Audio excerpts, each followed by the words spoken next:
ராமாயணத்துல ஒரு அருமையான ஒரு கதை. ஒரு முனிவர் ஒரு மரத்துக்கு கீழே நின்று தியானம் பண்ணிட்டே இருக்காரு. 2 வானரங்கள் என்ன பண்ணுது, முனிவரினுடைய அந்த கமண்டலம் குச்சி எல்லாத்தையும் கொண்டு போய் குளத்துல போட்டுட்டு வந்துடுவாங்க. இப்ப இந்த முனிவரை ஒவ்வொரு முறை தியானம் கலைந்து பார்க்கும் போதும் அவருடைய சாமான்கள் எதுவுமே இருக்காது. அவருக்கு பயங்கர கோபம் வரும். ஆனா வானரங்களை எப்படி தண்டிக்க முடியும், உயிரினங்களை எப்படி தண்டிக்க முடியும்னு சொல்லி அந்த வானரங்களுக்கு வித்தியாசமான ஒரு சாபம் கொடுக்கிறார். நீங்கள் இனிமேல் எதை கொண்டு போய் தண்ணியில் போட்டாலும் அந்த மிதக்கும்னு ஒரு சாபம் கொடுக்கிறார். அந்த 2 வானரங்கள் பேர் நலன், நீலன்.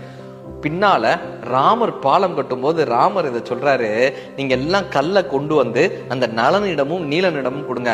அவங்களுக்கு இப்படி ஒரு சாபம் இருக்கு, அவங்க அந்த கல்லை கடல்ல போட்டா அந்த கல்லு மிதக்கும்பா.